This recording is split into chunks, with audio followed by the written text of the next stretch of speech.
Build habits that actually stick. The Absolute Ascension app. Link in comments. When you go to war with yourself, you find a lot of peace. It's because you know exactly who you are. And that is where the peace is really found for me. Comfort kills dreams. That vision of yourself that you have in your head, you think that's just gonna happen? You think you're gonna wake up one day and it's all gonna work out? No. You need to show up day in, day out. You have to be consistently great. You have to be who you were yesterday. Is it better to be born great? Born with good genetics, born with a lucky hand?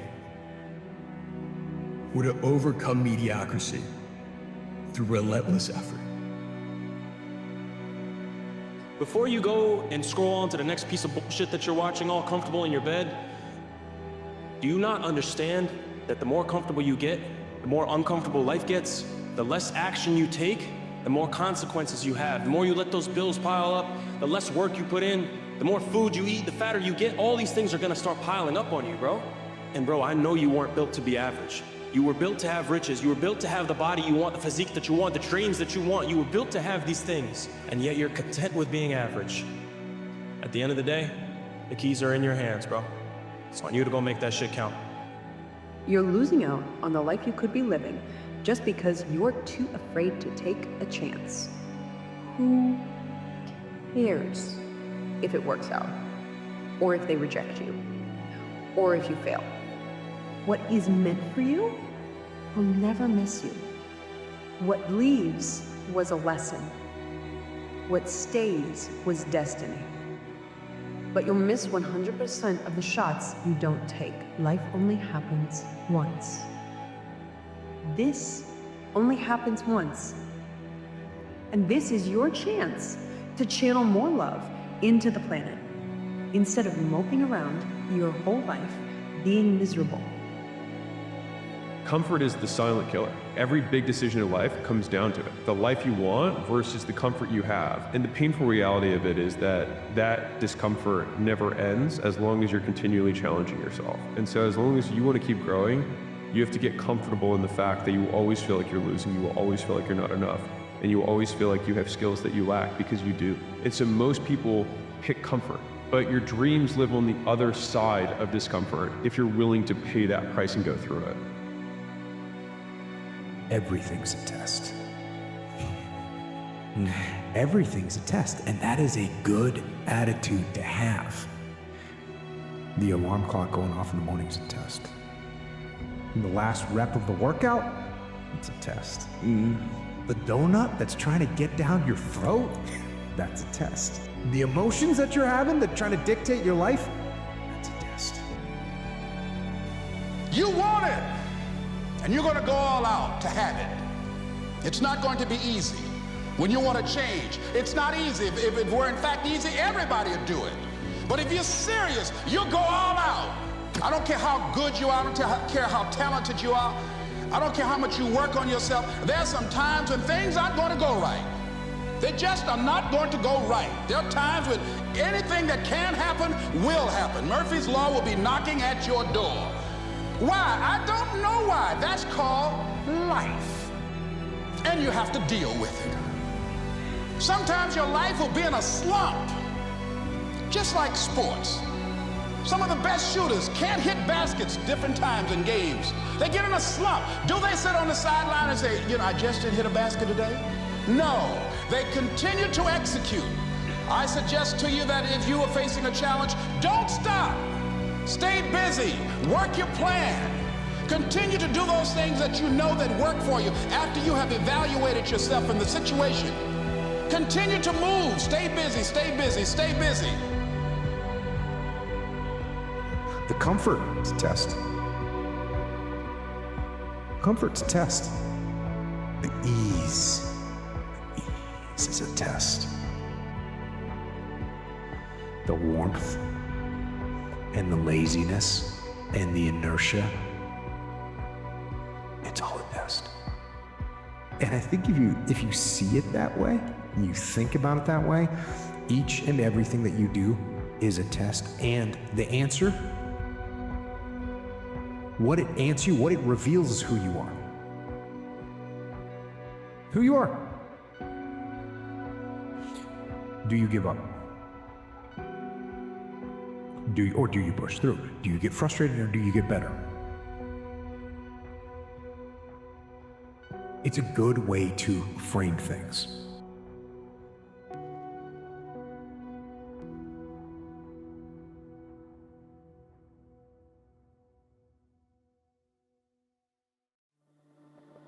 Hey, listen, let's be real. You won't always be motivated, but you have to learn how to be disciplined enough to keep going. You're always afraid to take the first step because all you see is every negative thing 10 miles down the road. But you can do anything you want. You are bound by nothing. What are you passionate about? What do you want? I love thinking about the quote, every guy essentially has two lives, and the second one starts once you realize you only have one. I like that a lot because it's so fucking true. I mean, you've only got one shot at this, so you may as well at least make it kind of cool. And that's what the great ones do. They marshal and harness their resources, their mental focus, their physical energy, their personal willpower, their individual gifts, their time, and they focus them on just a few things. And I want you to think about it in your life. You stripped away all the noise, you focused on the signal, you stripped away all the complexity, you got monomaniacally concentrated on just a few things, of course you'd be brilliant at those few things. Everybody wants to feel like a winner. Everybody wants to feel like a winner. So how do you get the winning feeling? Simple answer, you win. Okay, how do you win? Well, you cross the finish line first.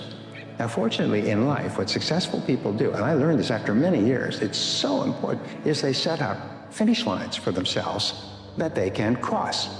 And so if you complete a task of any value, it's like winning a little bit, and you feel like a winner. You start, you work, you complete the task. Silence the voice of doubt within you. Let your actions speak louder than your fears. Your dreams are built on the thoughts you choose to believe. 90% of your self-doubt is the result of a lie, that you overestimate the degree to which other people are noticing or observing your actions or behaviors. It's called the spotlight effect. It says that we think everyone is looking at us and focusing on us, when in reality, everyone is just focusing on themselves. No one is looking at you, no one really cares about the things you're doing because they're just concerned with themselves. So it's a reminder, there's no one to impress. You don't have anyone to impress with your actions or decisions or the things that you're doing. The only person you need to worry about impressing is yourself. So remember that the next time you're paralyzed by inaction, the next time you're paralyzed by self-doubt, no one really cares about you. That should be liberating. That should encourage you to live according to your values, your principles, to just be you.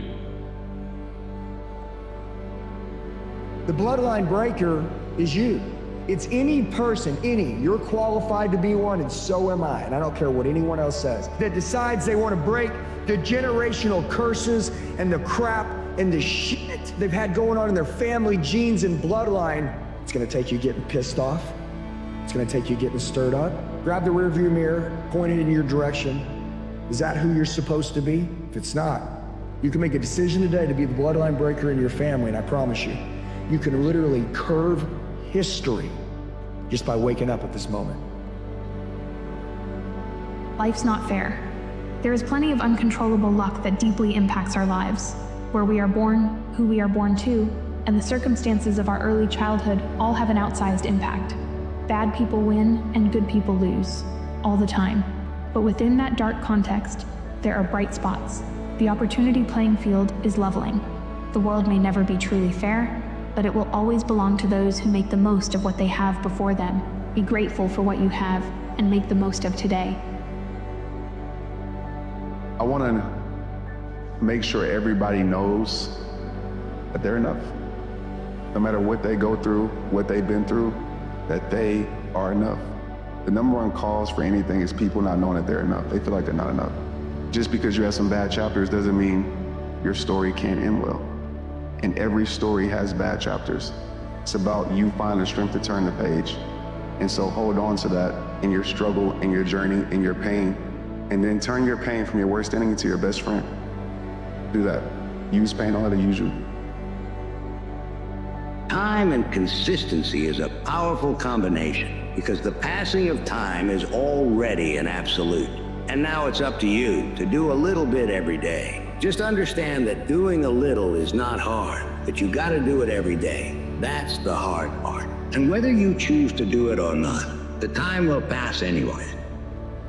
If you aren't willing to give it your all, if you're not willing to go 110% just to give up, you're doing nothing but wasting your time. Understand that the path to success is not going to be easy. You're going to suffer. You're going to face hardship. There are going to be days where you don't feel like moving forward. But if you're able to push through it, if you're willing to give it everything you got to achieve your goals, you will achieve success. If you acknowledge that the path is going to be easy, but are willing to commit yourself to giving it your all, to giving it 110%, I guarantee that you will achieve your goals. Don't quit. You've come so far already. Look back at the beginning. See how much ground you've covered. It wasn't easy, right? But you did it. I'm all about perspective because I truly believe if you change your perspective, you can change your life. When you change the way you look at things, the things you look at change. How you view what you do impacts and affects how you do what you do. Perspective is everything. You can either look at mistakes and mess-ups as hindrances and roadblocks, or you can look at mistakes and mess-ups as opportunities and ways to grow and learn, right? And when you shift your perspective, the way that you navigate those things, the way that you deal with them, the way that you go through them, changes drastically. Up one and you can chew, and then chew like hell. All of your growth will come from pushing beyond your current limit.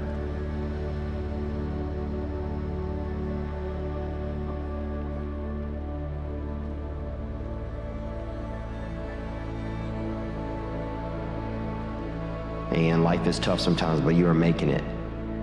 And that there is a reason that you are going through what you're going through. Wherever you are in your life is where you're supposed to be. And it's part of your journey.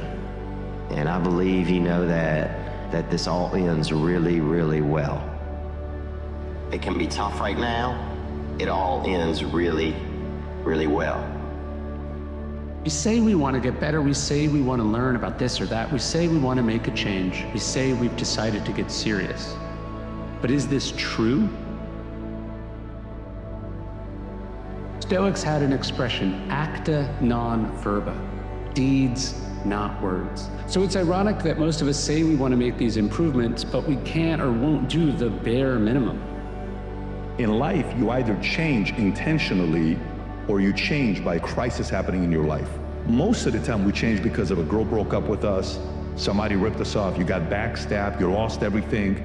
You change because shit hit the fan, right? The guys that change intentionally, you're almost like, but he's not the same. You don't see him for 6 months. And he's changed again. If you can change intentionally without crisis happening to you, you're ahead of everybody by 99% of people you're ahead of. It's not even a question. Those who are willing to risk going too far can possibly find out how far one can go. You have to take the risk. It always looks impossible when things change. It always feels impossible when that thing ends. It feels so impossible. But only when you keep telling the old story. Because in the old story, you can't see the vision. You can't feel it. In the old story, you'll do the old actions, and you can't imagine a better future, but that's your job. Job one, each day bring the best of who you are and move in the next right direction of integrity for you. You don't have to know all the steps. Move in the next right direction. Always be moving in the right direction of integrity for yourself. And if you can do that faithfully over and over and over again, you keep growing. If you stop growing, you just got stuck in an old story, stuck in an old pattern, stuck in old thoughts and concerns and worries. And of course, mired in that, you can't see and you can't move. And we're just focusing on getting to the finish line, we end up underappreciating and really disrespecting the process of where we're at right now. And sometimes where you're at right now, it might be a low, and that's why you're looking to the finish line so much. But that low is a weakness, and we should be patient in that weakness because there's an opportunity to learn and grow right there. You never grow from crossing the finish line, because that's where we grow, develop, evolve, get better. But it's so easy that when you're in the hard, you just want the easy. So it's tough, but learning how to truly be patient in that weakness, I believe, it's a hard thing to do, but it is transformative. If you just focus on, okay, every single day I'm just trying to be the best I can in that day. It's not about being perfect. Like we always say, progression over perfection. Every single day I'm just trying to get up and be the best I can for that day. And I'm gonna keep on doing this over a long period of time. What do you think will happen? If you do that for a long period of time, I'm talking 6 months, a year, 2 years, 3 years, what do you think will happen? Where do you think you will be? Every single day, you just try to make the most out of that day. One step at a time, one moment at a time, 1% at a time. Think about where you'll be. Whether it is a missed opportunity, a breakup, a stupid decision, an embarrassing mistake, or simply just an unfortunate event, there's something in your past that is continuing to weigh on you. And it is seriously affecting the way you're able to simply operate on a day-to-day basis. Why is that? And how do you fix it? But before we even get to that, you must understand one simple thing. Your past is your story. And the reality is, eventually this dark shadow that continues to haunt your mind will eventually become the very stepping stone that brings you closer to the version of yourself that you strive to be. World will see you as you see. People think that the world sees you a certain way and that that's how you are, and then you have to change it. That's not how it works. When you see yourself a certain way, the world respects that and sees you that way as well. And that goes for your habits, your lifestyle, or anything that you're trying to work on. We create the image that the world accepts, and other people think that the world tells us what to be. And I think there is two classes of people, right? You have a class of people that understand, like, no, f you, I'm gonna become what I want to become. And that's the small percentage. And then the rest of the percentage, the world tells them no 3 or 4 times. They're like, okay, I'm just gonna take my place over here, be little and be small, live small, you know, and just be a regular person. And, you know, then they're like, why is my life like this? Well, bro, because you're not seeing yourself as the way you should be. And if you can't see yourself that way, then you need to build yourself into someone who can see that. Some days, it's not about having all the answers or making huge strides forward. Some days, the win is just showing up. You don't need to be at your best every single day to make progress. You just need to stay in the game. Progress is made in the moments that you keep going when your mind is telling you to stop. Don't overthink it. Just show up for yourself today, one step at a time. Don't waste your life. Set your goals high. Quit thinking about what's wrong. Start thinking what's right. Love a little more, hate a little less. You have no idea what you're capable of doing. Make up your mind today, you're gonna figure it out. It's not what you're capable of, it's what you're willing to do. It's not what you're capable of, it's what you're willing to do. I know plenty of people that are capable. I know fewer people that are willing. Don't let any experience that you've ever had in your life act as a brake on your potential, because there's hundreds of thousands of people who've had it worse than you could ever dream of, who've gone on to accomplish wonderful things. People want to find their passion, but you don't find it, you create it. And you create it by getting good at something. And to get good at stuff, you start by doing something you suck at. Then you get good, then you like it, then people ask how you found your passion. Answer: by starting when you sucked and not giving up.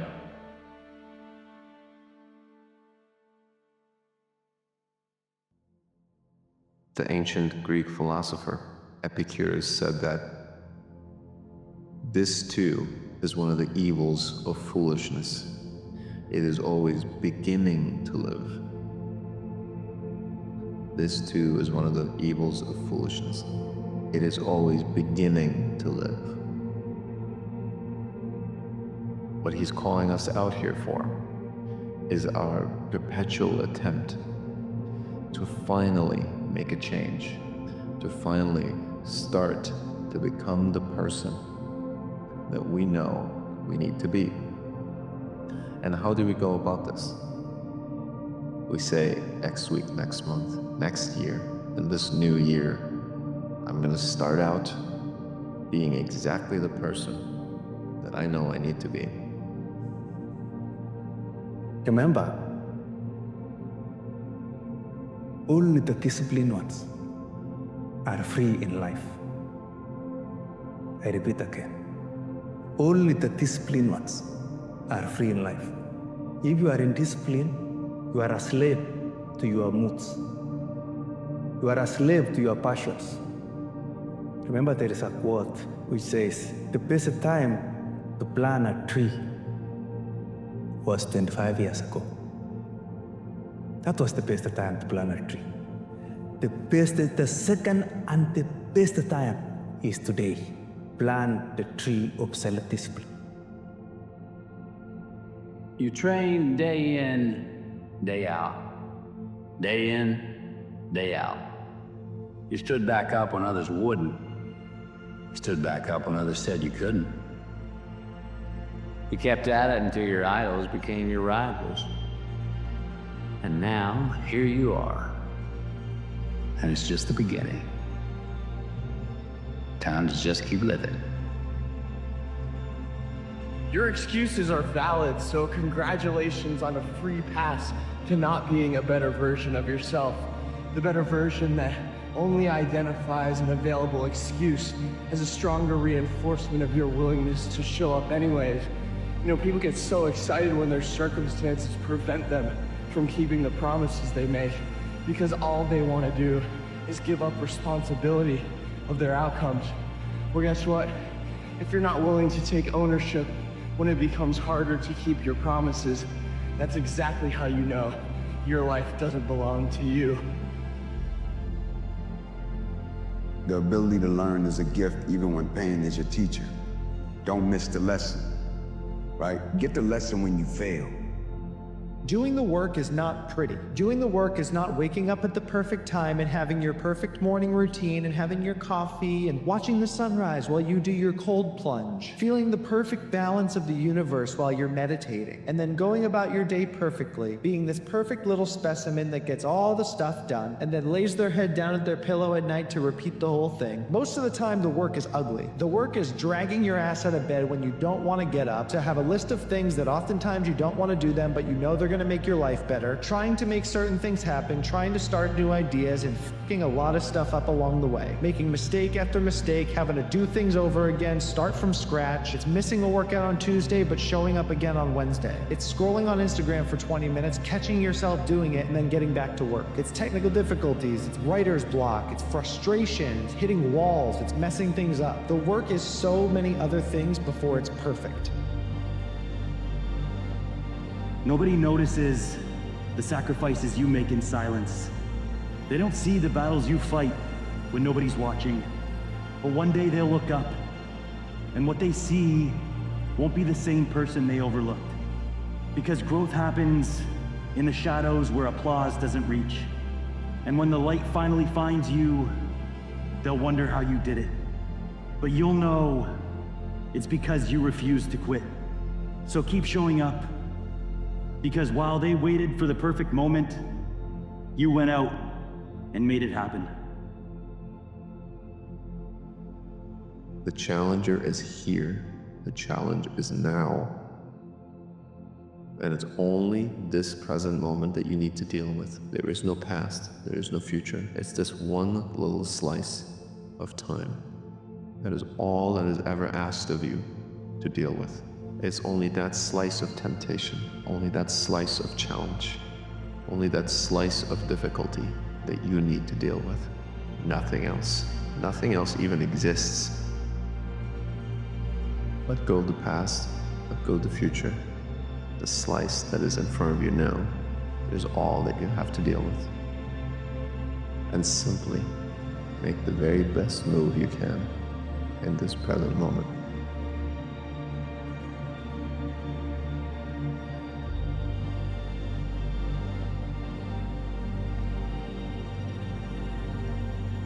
Have you ever felt like the biggest thing standing in your way isn't the world around you? It's you? Like no matter how much you want to move forward, there's a part of you that keeps pulling you back. Self-sabotage, the silent enemy, the voice that whispers, "You can't do this," or "Why even try?" It's the excuses, the procrastination, the habits that keep you stuck in the same place, year after year. And the hardest part? You're not doing it on purpose. Most of the time, you don't even realize you're sabotaging yourself until it's too late. You want better, you want to succeed, and yet somehow you keep getting in your own way. But here's the truth. You don't have to stay stuck in that cycle. You don't have to keep being your own worst enemy.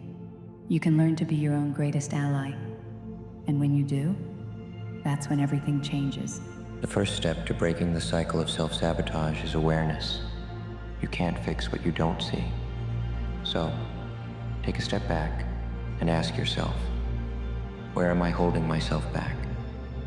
What habits, thoughts, or behaviors are keeping me stuck? Maybe it's procrastination, putting things off until the last minute and then blaming the rush for why things didn't work out. Maybe it's perfectionism, setting impossibly high standards and then quitting when you can't meet them. Maybe it's avoiding risks, staying in your comfort zone because the fear of failure feels too overwhelming. Whatever it is, name it, call it out, because when you can see the patterns, you can start to break them. Self-sabotage isn't random. It comes from somewhere. Most of the time, it's rooted in fear. Fear of failure, fear of success, fear of the unknown. Or maybe it's rooted in self-doubt, in the belief that you're not worthy of the life you want. Think about it. If you've spent years telling yourself, "I'm not good enough," of course you're going to hesitate when an opportunity comes your way. If you've spent your life avoiding failure, of course you're going to sabotage yourself before you even get the chance to try. Understanding why you self-sabotage doesn't mean excusing it. It means getting to the root of the problem so you can start to fix it. You know that voice in your head? The one that tells you you're not good enough, that you're going to fail, that you don't deserve success. That's your inner critic. And it's lying to you. The problem is, we're so used to listening to that voice that we don't even question it. We take it at face value, as if it's telling us the truth. But it's not. That voice is a product of your fears, your insecurities, your past experiences, not your reality. The next time your inner critic speaks up, challenge it. Ask yourself, is this true? Is there actual evidence to support this thought? More often than not, you'll realize it's just a story you've been telling yourself. And once you see it for what it is, it loses its power. Self-sabotage thrives on fear. Fear of failing, fear of rejection, fear of the unknown. But here's the thing about fear. It's loudest when you're standing still. The best way to quiet that fear is to take action. Even if it's small, even if it's messy, even if it's imperfect. Take a step forward, because every step you take is proof to yourself that you're capable. Every step you take builds momentum. And momentum is the antidote to self-sabotage. Action doesn't have to be perfect. It just has to be consistent. At the heart of self-sabotage is a broken relationship with yourself. It's the belief that you're not worthy of success, that you don't deserve good things, that you're not enough. And until you repair that relationship, the cycle will keep repeating itself. Start by treating yourself the way you'd treat a friend. Show yourself kindness, patience, understanding. Celebrate your wins, no matter how small. Forgive yourself for your mistakes. and remind yourself every single day that you are capable, you are worthy, you are enough. The more you build that relationship, the less room there is for self-sabotage to take root. One of the best ways to break the cycle of self-sabotage is to make it harder to sabotage yourself in the first place. Create systems, routines, and environments that support your goals. If you're prone to procrastination, break your tasks into smaller, more manageable steps. If you struggle with distraction, remove the things that pull your focus. If you tend to give up when things get hard, remind yourself why you started and who you're doing it for. Set yourself up for success, not just by relying on willpower, but by creating an environment that makes it easier to succeed. Self-sabotage isn't a life sentence. It's a habit, and like any habit, it can be broken. The same energy you've been using to hold yourself back can be redirected into pushing yourself forward. Every time you recognize a self-sabotaging thought or behavior, you have a choice. You can let it win, or you can choose a different path. And every time you choose that different path, you're building a new habit. A habit of self-mastery, of self-belief, of self-trust. This isn't about perfection. It's about progress. It's about learning to work with yourself, not against yourself.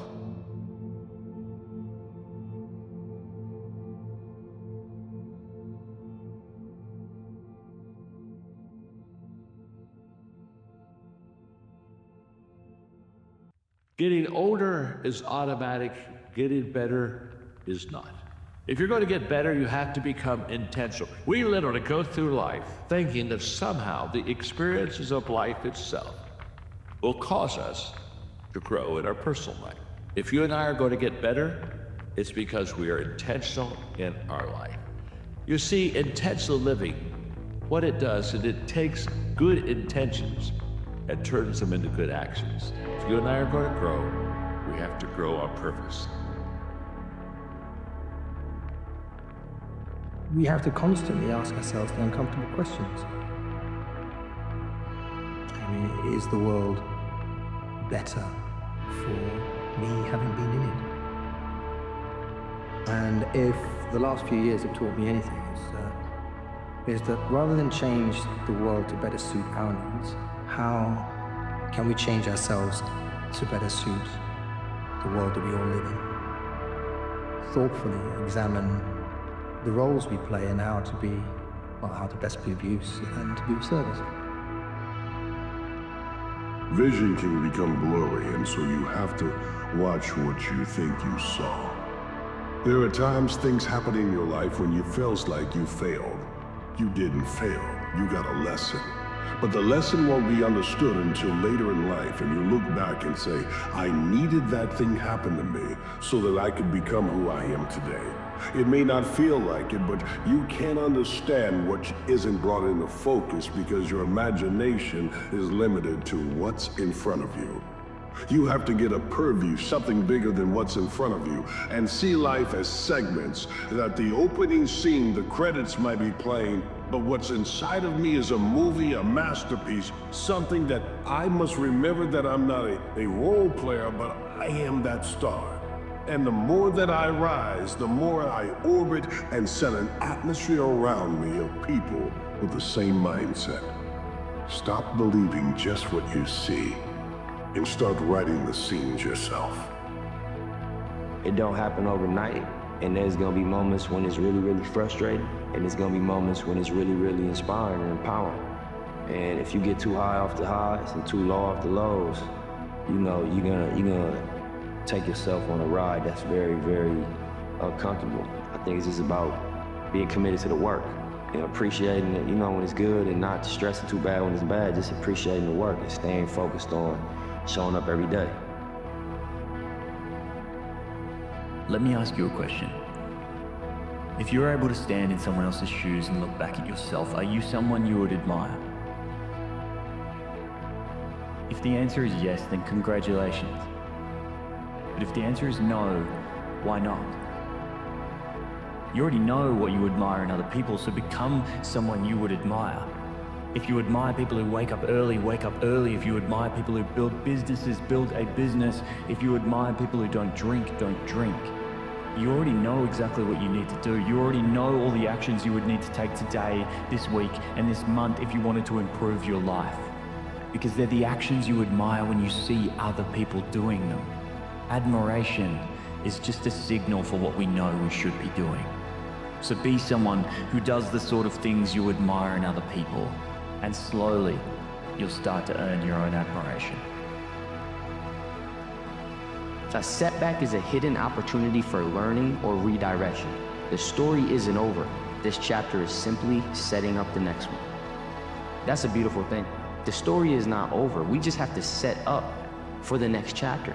In that setup phase, some things have to happen. You're gonna have to be pressured, pushed a little bit, maybe thrown around, because we're setting you up for the next chapter. And that's not an easy process, but we don't want ease, and I'm always gonna repeat this. We do not want ease. We want growth. We want evolution, right? We want healing. We wanna be better.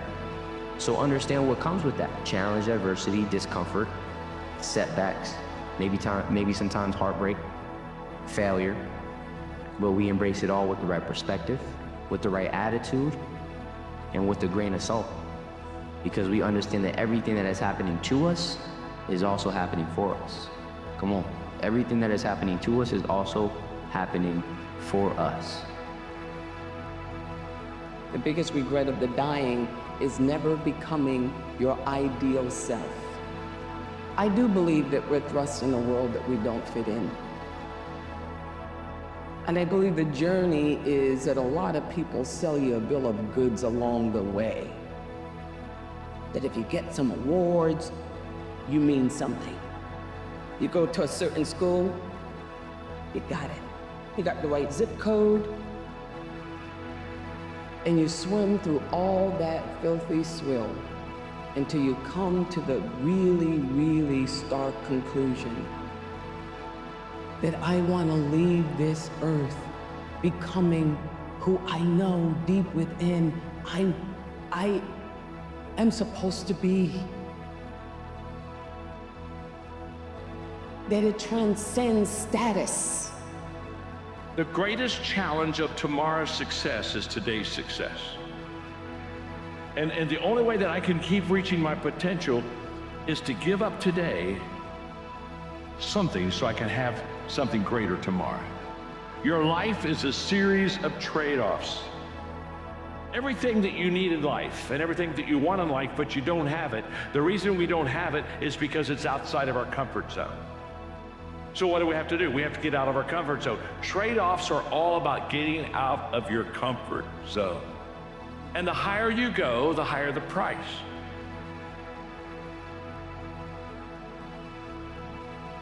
The wounds others have left behind are part of your story, but they're not the whole story.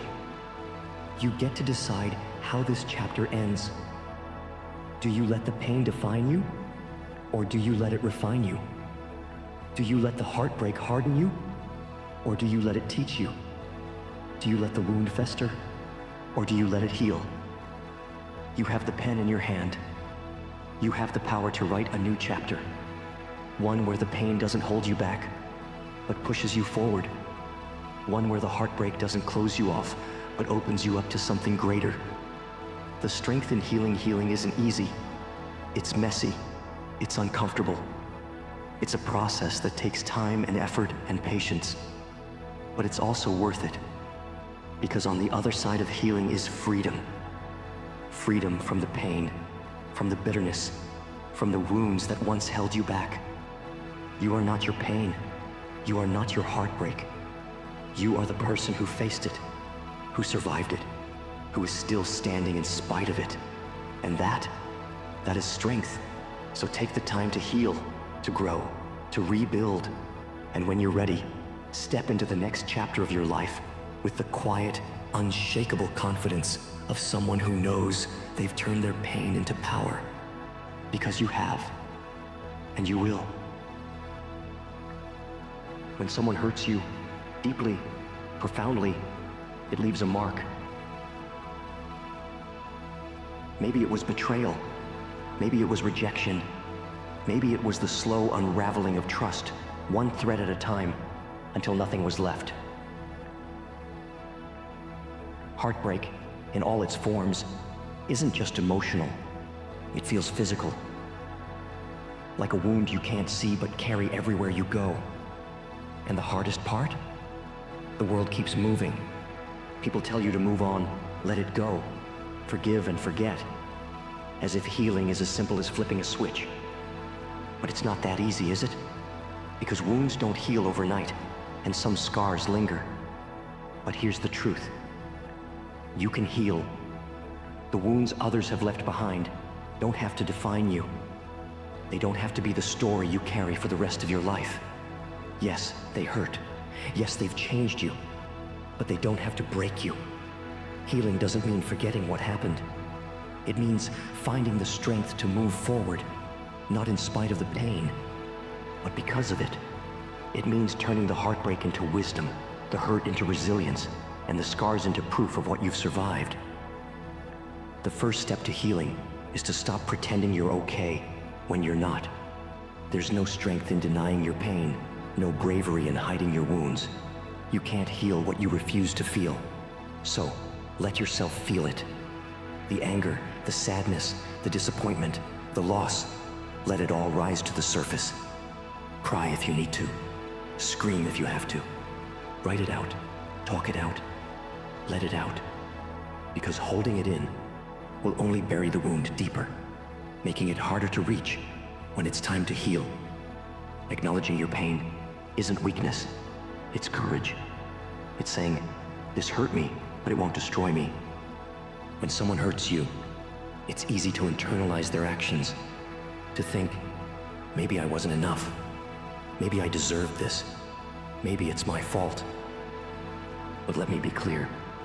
The wounds others have left behind say more about them than they ever will about you. Their choices, their actions, their betrayals, they don't define your worth. Your value isn't diminished because someone failed to see it. Your light doesn't dim just because someone else couldn't handle its brightness. You are more than what happened to you. You are more than how someone treated you. And you have the power to reclaim your sense of self, no matter how broken you feel right now. Every heartbreak, every wound, every betrayal carries a lesson. It might be a hard one, an unfair one, but it's there. Maybe it's about setting boundaries. Maybe it's about recognizing red flags. Maybe it's about learning to love yourself enough to walk away. The lesson is what you take with you. The pain is what you leave behind. Holding on to the pain won't protect you from being hurt again. It will only weigh you down. So, take the lesson, carry it forward, and let the rest go. Not because they deserve forgiveness, but because you deserve freedom. Healing isn't about going back to who you were before the pain. It's about becoming someone stronger, someone wiser, someone who's been through the fire and come out the other side. Start small. Focus on rebuilding the parts of yourself that feel broken. Spend time doing the things that make you feel alive. Surround yourself with people who lift you up, who remind you of your worth, who see you for who you are. This is your time to reclaim your life, to take back what the pain tried to steal, to rebuild yourself into someone who doesn't just survive, but thrives. Scars tell a story, not of weakness, but of resilience. They're proof that you've been hurt, yes, but also proof that you've healed, that you've endured, that you've faced the pain and refused to let it concern you. Your scars are your strength. They remind you of what you've overcome, of the battles you've fought, of the person you've become because of them. Wear them with pride. Let them be a testament to your resilience.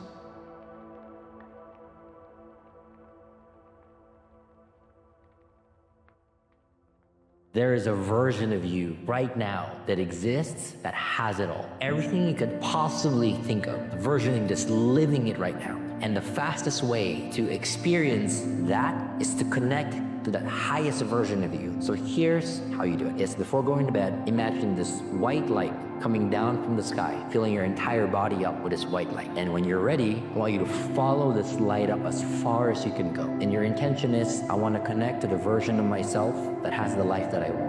So follow this light up as far as you can go, beyond the country, beyond the earth, until you're there. And when you're there, just bask in everything that you experience. You might even say to yourself, I fully receive all the lessons, all the guidance in this space. I am ready to be one with the version of me that has it all. I am ready, I am ready, I am ready. And then fall asleep to this energy. Do that and you'll be shocked at the things that you're gonna attract and experience when you wake up in the morning.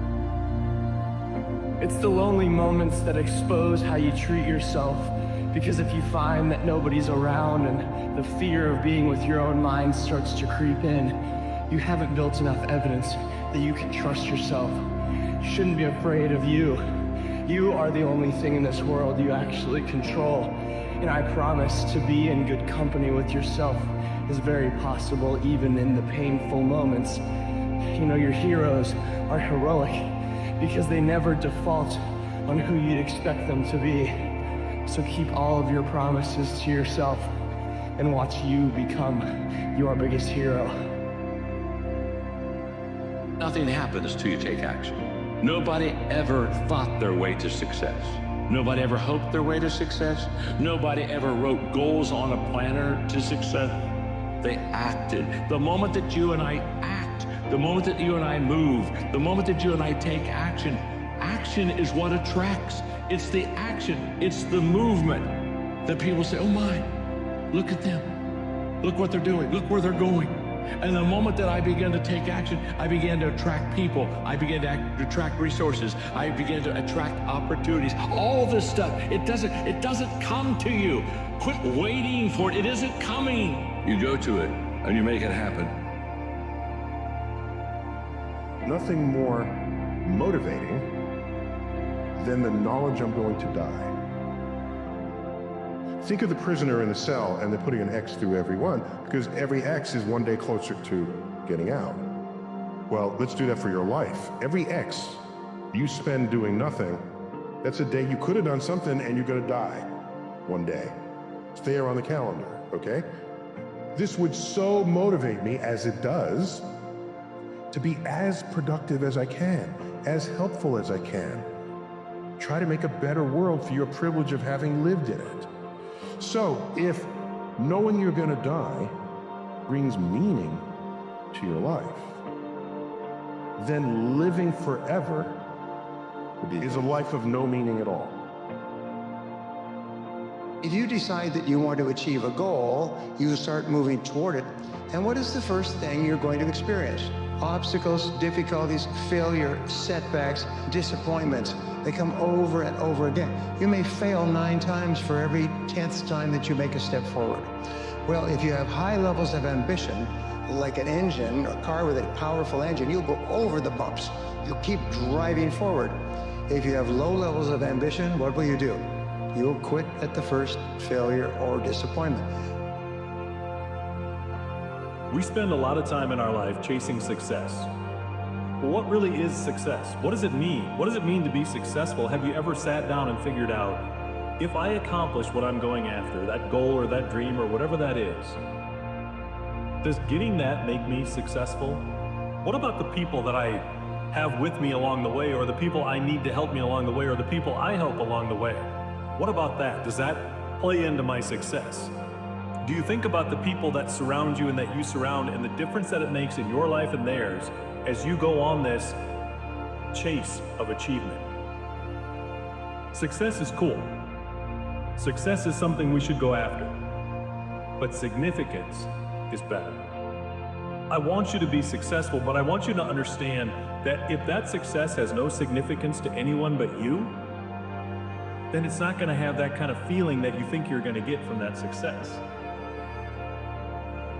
There's no secure path forward. Give it up. It's risk everywhere. Oh my God, that's terrible. It's like, yes, except for 2 things. You can pick your risk. That's the first thing. So you get to pick your poison. That's something. And second, you're a lot tougher than you think. So even though there's risk everywhere, if you confront it forthrightly, what you'll find is that you can actually handle the risk. And that's the security.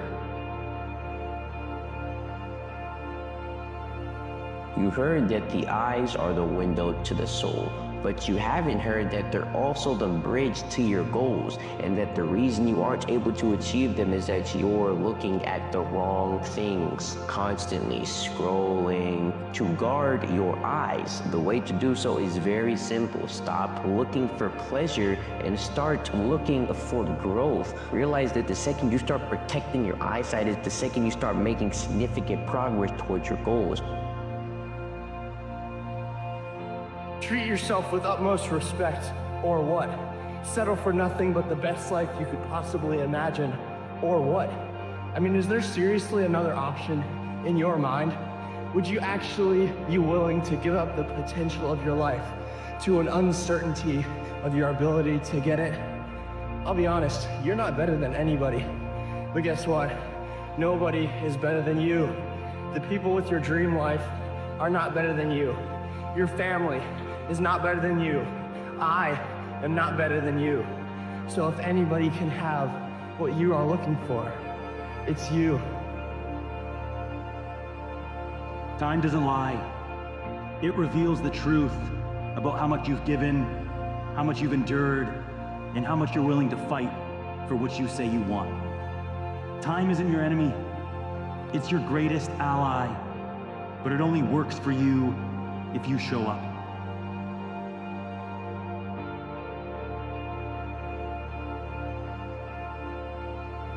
How often have you felt stuck in the routines of life? The same mornings, the same faces, the same paths you walk day after day. There's comfort in knowing exactly where you are and where you're going, but let me ask you this. Is comfort all there is to life? The truth is, comfort zones are illusions. They make us feel safe, but they also trap us. You see, the magic of life doesn't happen in the places you already know, it happens in the unknown, the messy, the unpredictable. There's a quote that goes, "If you never get lost, how will you ever expect to find yourself?" Think about that for a second. If you always know what's next, if every step is planned and calculated, where's the room for discovery? Where's the room for growth? Let me tell you something about being lost. Those moments when you don't know what's next, when the map you followed all your life suddenly tears apart, those are the moments when life truly begins. Those are the moments when you stop walking a straight line and start exploring. This isn't about staying safe, avoiding risks, or sticking to what you know. No, this is about embracing the chaos. The kind of chaos that makes you question everything you thought you knew. The kind of chaos that scares you, but also sets you free. Because here's the truth, you'll never discover the life you were meant to live if you're too afraid to leave the life you already know. So, let go. Let go of the isolation, the hesitation, and the fear. It's time to break free, to try, to fail, and to get lost. And in doing so, find a version of yourself that's braver, brighter, and more alive than you ever imagined. Let's start with why we're so terrified of getting lost. Somewhere along the way, society taught us that uncertainty is a bad thing. From childhood, we're handed a map. Go to school, get good grades, get a stable job, save for retirement, stay in your lane, play it safe.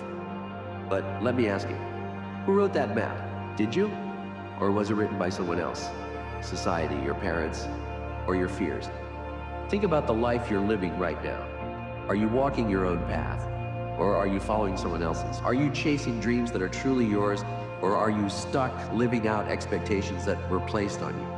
Now imagine throwing that map away. Scary, right? But here's the thing. When you get lost, you don't just lose your way. You lose the limits you placed on yourself. You lose the narrow perspective that's been holding you back. When you get lost, you stop living on autopilot. You begin to notice the opportunities around you, the ones you've been too afraid to see. That's why getting lost matters. It's not a failure. It's not a setback. It's an awakening. It's the universe telling you there's more out there for you if you're brave enough to explore it. Fear, it's the number one thing holding us back. Fear of failure, fear of rejection, fear of looking foolish. But let me ask you this. What's scarier? Trying and failing, or never trying at all? Failure isn't the opposite of success. It's part of the process. Every step forward begins with a stumble. Every masterpiece starts as a rough draft. Every strong person was once terrified. But here's the secret. Fear isn't your enemy. It's your guide. Fear is like a compass. It points you to the places where you need to grow. Think about the things you're afraid of. Are you afraid to speak your mind, to step into the spotlight, to pursue your passion? That fear isn't telling you to stop. It's showing you what matters most to you. So what if you fail? What if you look foolish? So what? You'll survive. In fact, you'll do more than survive. You'll learn, you'll grow, you'll become stronger. Picture this. Years from now, when you look back on your life, will you be proud of how you lived? Or will you be haunted by the chances you didn't take? The life you want is waiting for you, but you'll never find it if you let fear keep you in place. There's another reason we stay stuck: isolation. We convince ourselves we don't need anyone else, that we're better off alone. But let me tell you something. Independence isn't the same as isolation. We were built for connection, but here's the thing. True connection requires vulnerability. It requires stepping out of your shell and saying, "This is me. Will you meet me here?" So reach out, join that class, go to that event, say yes to the invitation you've been avoiding. Life isn't meant to be lived alone. Here's the thing nobody tells you. Getting lost isn't just necessary, it's fun. Think about the last time you tried something completely new. Maybe you got lost in a new city, stumbled upon an incredible cafe, or ended up having an unforgettable conversation with a stranger. Life is full of surprises, but only if you're open to them. When you let go of control and embrace the unknown, you invite magic into your life. Do you want to know the secret to happiness? It's not about having everything figured out, it's about living with curiosity and wonder. It's about waking up every day and asking, what amazing thing might happen today? So, start saying yes. Yes to adventures. Yes to risks. Yes to the things that make your heart race. The more you let go, the more you find yourself. When you step into the unknown, you discover strengths you never knew you had. You realize you're braver, smarter, and more resourceful than you thought. Getting lost strips away the labels and expectations that have been placed on you, and it forces you to ask, who am I, really? And in the process, you find the truest, most authentic version of yourself. So, where do we go from here? That's up to you. The life you want is waiting for you, but you'll never find it if you're too afraid to get lost, so go. Try, fail, explore. And remember, getting lost isn't the end, it's the beginning.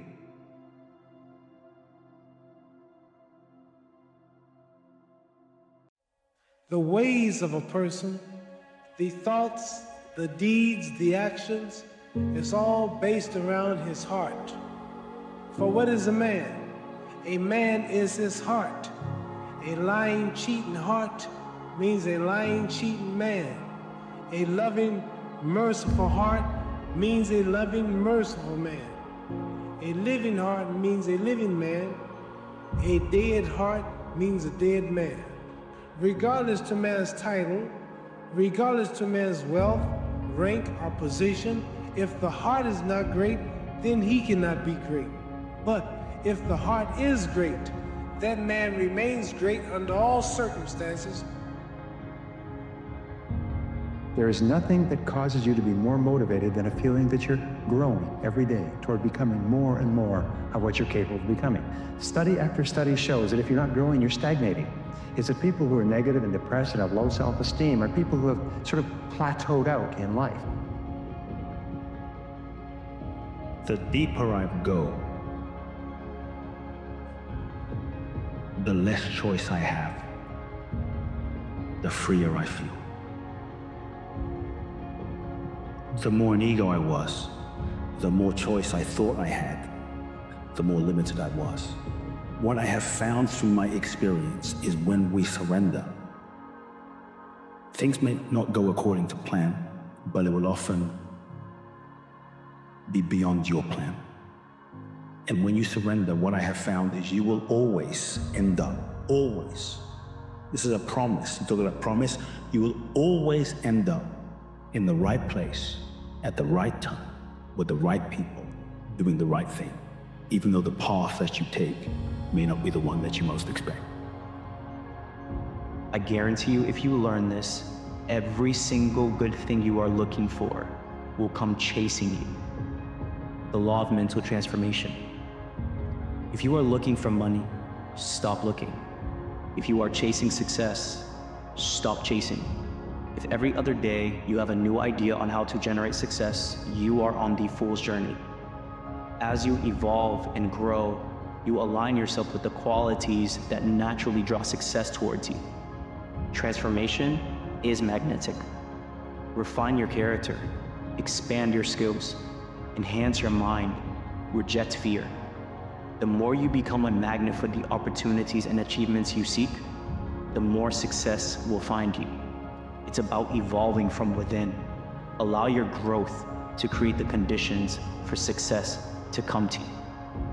Stop lying to yourself. You know what needs to be done, but you keep making excuses, pretending you're helpless. That's self-destruction. Second, you're wasting time and you know exactly how. You can't stick to anything because your mind is constantly distracted. Look at the people you spend the most time with. Are they pushing you forward or keeping you stuck? Surrounding yourself with people who lack ambition will inevitably pull you in the same direction. If they're not helping you grow, why are you hanging around them? You either decide to finally realize that you need to make these changes, or you decide you're happy with the outcome. You know will meet you in the future if you don't take action right now.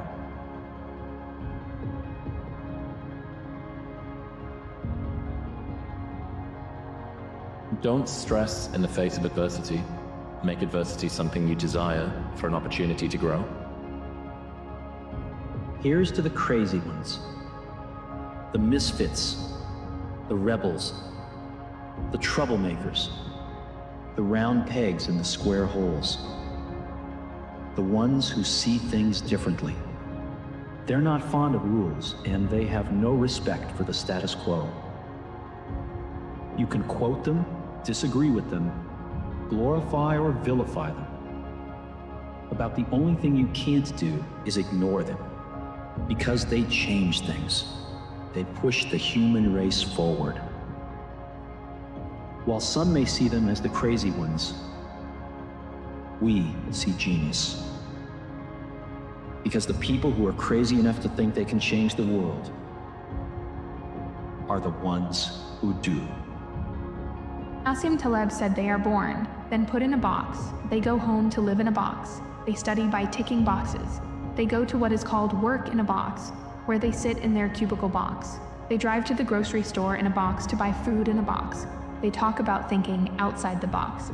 And when they die, they are put in a box. So think outside the box.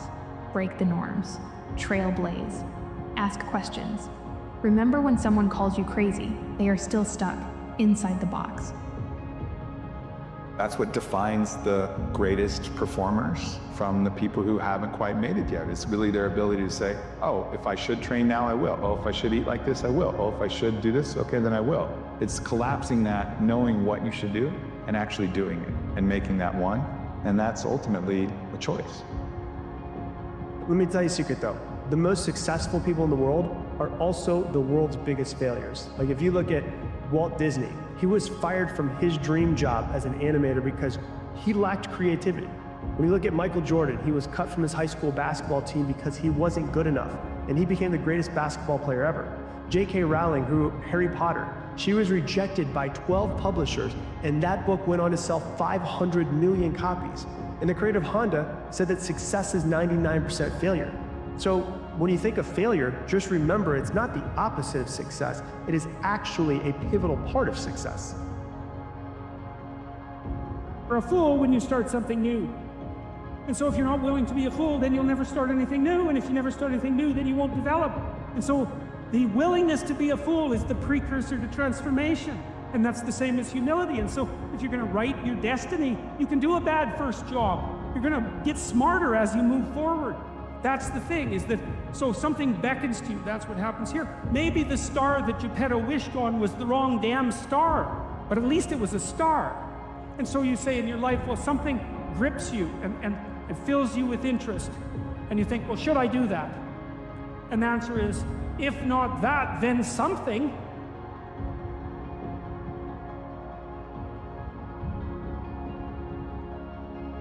You know what life A is gonna get you. You've been doing it over and over and over and getting the same results. You want something different, you gotta do something different. It's that simple. You want different, you gotta do different. You want better, you gotta be better. You want change, you gotta change. The true horror of existence is not the fear of death, but the fear of life. It is the fear of waking up each day to face the same struggles, the same disappointments, the same pain. It is the fear that nothing will ever change, that you are trapped in a cycle of suffering that you cannot escape. And in that fear, there is a desperation, a longing for something, anything, to break the monotony, to bring meaning to the endless repetition of days. You listen to other people, to their opinions, to their whininess. It'll beat you up and you'll never be able to reach the goals that you want to reach in life. So the answer is to become internally oriented, to know what you want, to know what your goals are, to know what your desires are, to know what makes you unique, and to put your focus on that and not on other people's expectations of you. And remember, before you do something special, just do something. When people say to me, well, I can't predict my future, I'm in the unknown, and I always say the best way to predict your future is to create it. Not from the known, but from the unknown. What thoughts do you want to fire and wire in your brain? What behaviors do you want to demonstrate in one day? The act of rehearsing them mentally, closing your eyes, and rehearsing the action. Sometimes life is asking you to stop being so worried about everything that's gonna go wrong, when the reality is you're the one manifesting the thing that you don't want to happen because you're choosing to believe that that's what's gonna happen. It's always gonna feel scary to your ego to do something that it's never done before. That's what the fear actually is. So it just draws you back to going back to thinking that I don't know if I should do this, when the reality is there's an internal part of you that knows it's time for change. Just learn to trust it, because you will come into realization after you make the decision that it was the right decision. And you'll feel how it actually helped you let go of that identity that's been fucking dragging you down into a reality that you've already outgrown. If your definition of success is win or lose, giving everything you've got and growing or learning along the way, then you're setting yourself up for success. I really think the biggest cheat code in life is just going after it and not being concerned of whether or not you fail at one specific task. Instead, understanding the big picture, what your long-term goal is, and knowing if you keep driving forward and never fucking quit, in the end you will succeed. Ralph Waldo Emerson once said, "To be yourself in a world that is constantly trying to make you something else is the greatest accomplishment." So yes, staying true to yourself is a powerful act of rebellion. Your authenticity becomes your greatest strength in an environment that pressures you to fit in. I prefer to be the kind of person who steps up and facing the challenge than the kind of person who stays below the line and avoids the challenge. What kind of person do you want to be? What do you want? How badly do you want it? How much are you ready to suffer? Those three questions our high performers face every day. Don't aim for happiness, aim for purpose. Happiness is temporary. It comes and it goes like the waves of the ocean. So enjoy it as it comes and smile as it fades away. Purpose touches your soul. Now pursuing it doesn't always make you happy, and a lot of times it actually makes you frustrated and confused. It also sometimes brings you joy and adventure, but it is complex like a Renaissance poem. There's ups and there's downs, there's twists and turns, stagnation and chaos. It is pure, and that is the journey in which you will be fulfilled. You only have one chance at this life. You do know that, right? And if you are always playing that supporting role, as Ed Milet says, when the credits roll at the end of your movie, at the end of your life, it's just gonna say supporting actor number 3, and it'll have your name. Don't you want to be the main star? Don't you want to be the key character in your life story? Don't you want to make the best decisions? Human beings have the ability, unlike animals, because we have the ability to create our reality. And my reality is as I perceive it. You have the ability to create your reality. What you see here in your head is what you will see as your exterior. It's always like that. I walk into a party, I say, man, I don't like that guy. You know what? I'm right. You walk in and say, that's a wonderful guy. You're right too. We're both right. Starting is the hardest part, but you've already done that. Most people never even get to this point. They let fear of failure, rejection, or embarrassment hold them back. But you're already ahead of the game because you took action. Don't waste time worrying about people who doubt you. They're just projecting their own insecurities. The ones who laugh at you for starting are the ones who are too afraid to start themselves. Keep pushing. Real ones will recognize your effort, and the rest, they don't matter. So every time you show up and every time you're on point, if you do that on the regular, even if every day you're not even making 1% improvements, you're making 0.01% improvements, over time, those will add up. And those will add up exponentially. So on a day-by-day basis, I mean, you're not going to expect anything crazy, but you can become completely unrecognizable. You do whatever the hell you want. Just do it well. That's important. And don't do any damn thing that you will be ashamed of doing tomorrow, isn't it? What other people say doesn't matter, but you should not be ashamed of what you have done, isn't it so? This much you must keep. This much pride and freedom you must keep in your life. It doesn't matter, the whole world says you're wrong, but you are not ashamed of what you have done. That much you must always keep in your life. If that one thing, if you give up, I'm telling you, you'll live a very poor life. You may have everything, but you'll have nothing.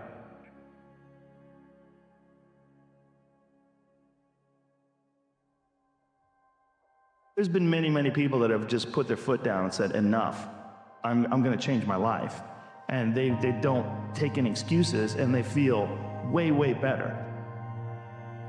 Everything in life that's hard is just a series of things that are easy. You just have to take that first step.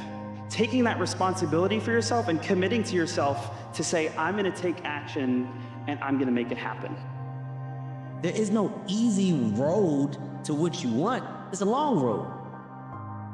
The emotionally immature man seeks out motivation to do something hard one time. The emotionally mature man uses discipline to do something hard 1,000 times. You can have that conversation and you can stop seeking approval. You can stop asking for permission to get after your goals and dreams. And here's why. Because if you stay silent and you let that time go by, what you're going to allow is for resentment and regret to build up. Resentment towards the people that you felt like were stifling your goals and dreams, who weren't giving you the permission, validation, or approval. And regret for the fact that you chose to not lead yourself into chasing your goals and dreams. People want this to be cut and dry. They want this to be easy. They want it to be quick. They want it to be painless. There's nothing easy, quick, and painless about being fucking great at building anything in life, creating anything in life, becoming anything in life. You are going to suffer. It is going to be hard. It is going to take all of your energy. It's going to kick you in the fucking face 1,000 times. You're going to be demoralized. You're going to be frustrated. You're going to be angry. You're going to be bitter sometimes.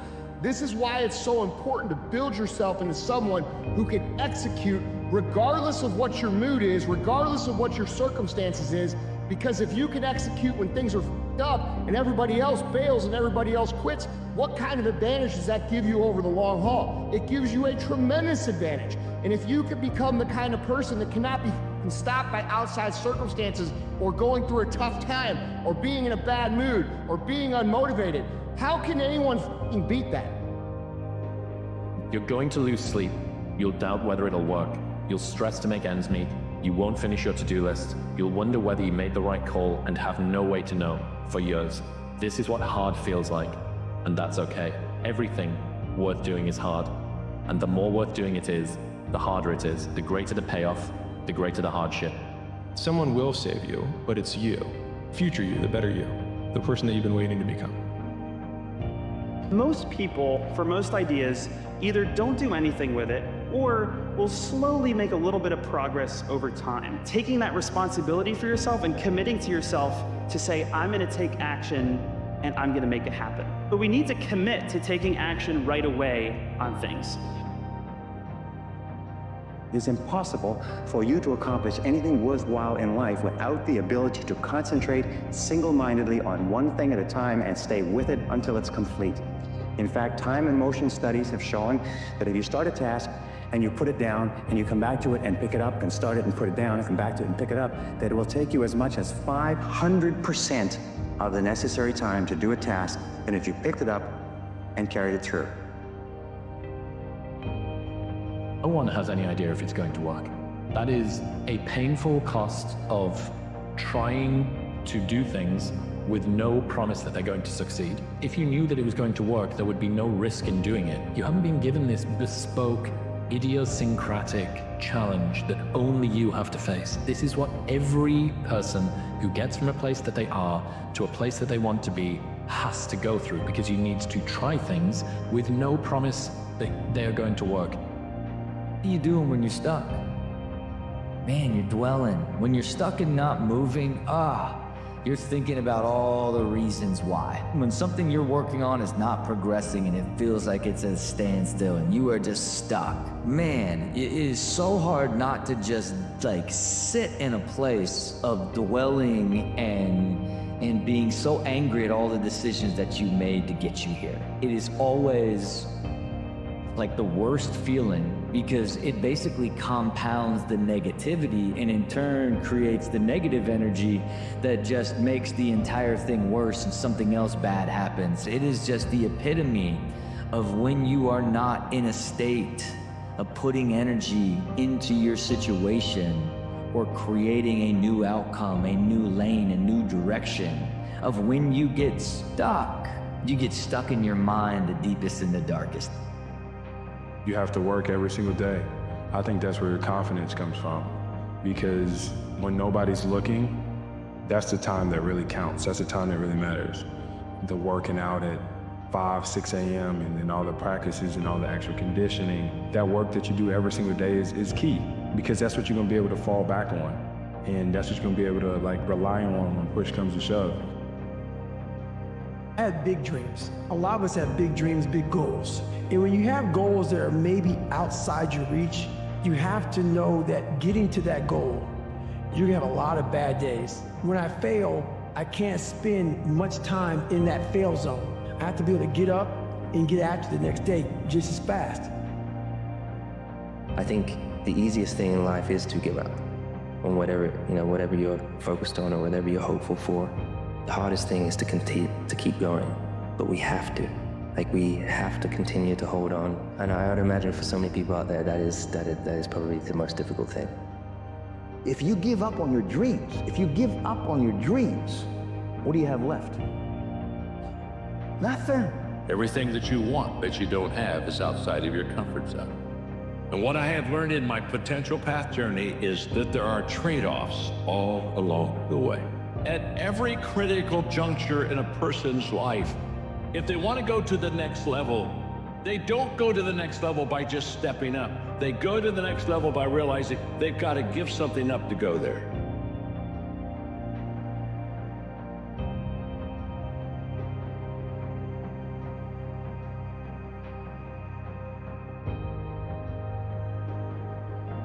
Close your eyes for a second. Imagine you're in a room full of strangers and you're asked to describe yourself in just 5 words. What words come to mind? Now think about this.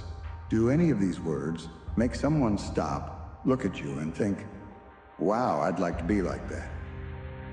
Do those words inspire admiration, curiosity, or even respect? Or are they just words?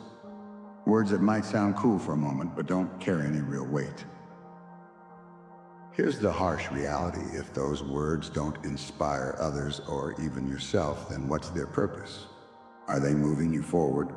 Or are they just anchors keeping you stuck in the same place day after day, year after year? But I want you to ask yourself a bigger question. Are these words reflective of who you really want to be? Do they embody the qualities, achievements, and values you aspire to?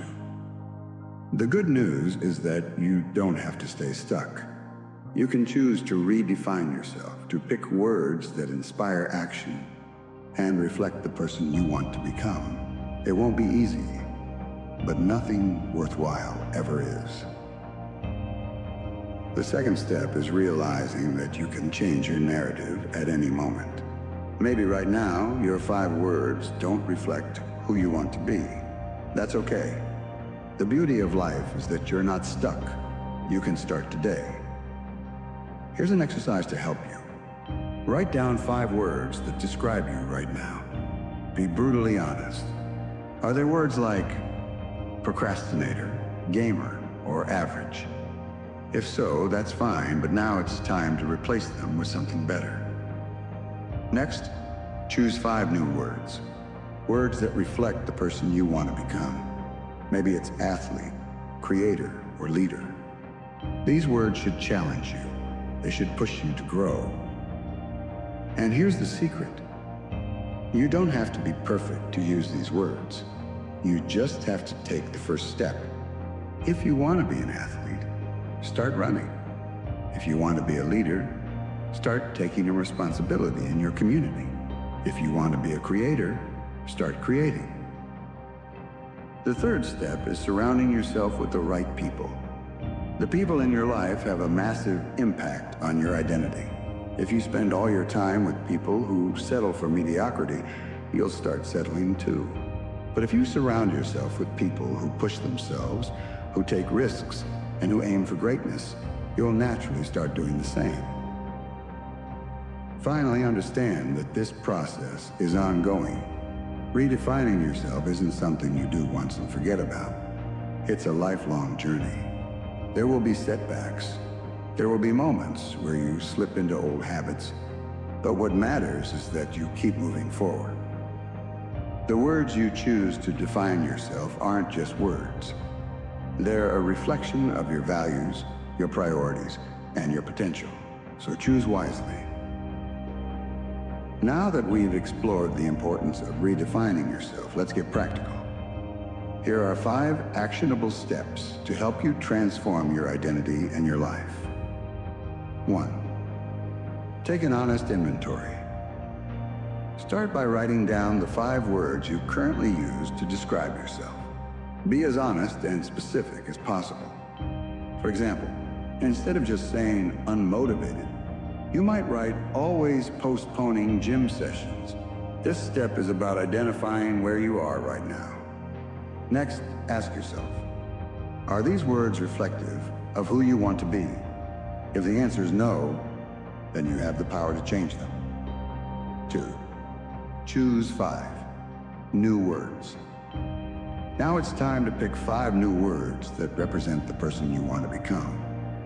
These words should inspire you and push you to grow.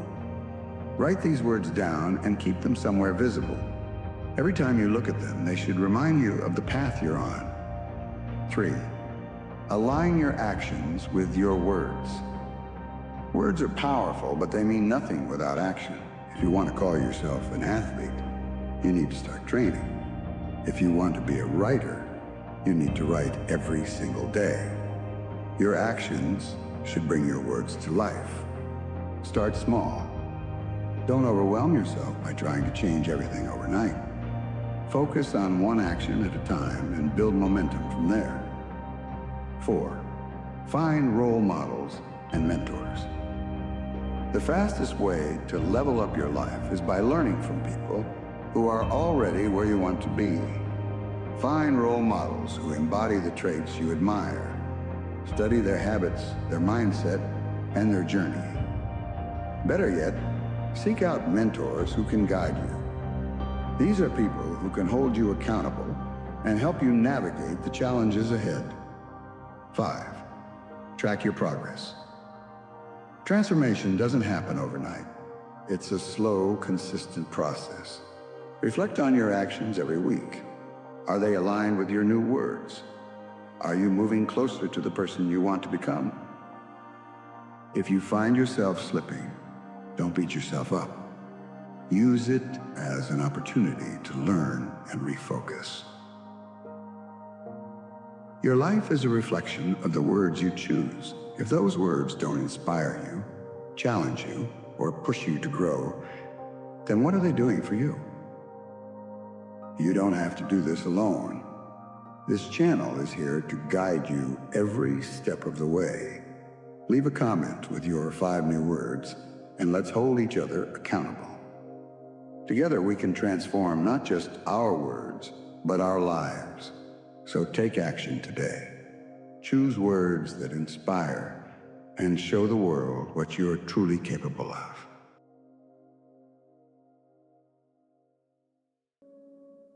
The scars make the man. Every day I wake up, I say to myself, you have two options right now. Keep dreaming with your dreams or wake up and make it reality. And I choose the second option always. How much longer are you going to avoid what you are capable of doing in order to continue with what you are comfortable doing? And I just let that sit. And then let them reflect on that question. Because it could be the very thing they need to realize it's them stopping them. You have to accept what has happened. You need to accept reality. It's one thing to accept the fact life isn't fair, this is cruel, I don't deserve this. It's a whole nother ballgame to accept that this is what has happened and it's not changing. And the longer that you hold on to the wish that this didn't happen, the longer you hold on to this wish, the longer you prolong your own suffering. I mean, most of human suffering, our internal pain, our anguish, it comes from the desire to have things be different than how they are. You know, there's one quote I love from the poet Rumi. Try not to resist the changes that come your way. Instead, let life live through you. In this suffering, there has to be some kind of growth. With every obstacle, I look at it as friction now. Without friction, there is no growth. You have to have friction in your life to grow. So I start looking at all these different things versus the woe is me mentality, like, oh my God, look at my life's so f***ed up. I start looking at it as a perfect trial ground. So I had to flip it upside down and say, okay, I'm suffering tremendously, mentally. Use this to your advantage versus your disadvantage. So that's what I did. Versus looking at it as like, oh my God, woe is me, I'm never gonna get out of here. I looked at it as, okay, hang on a second.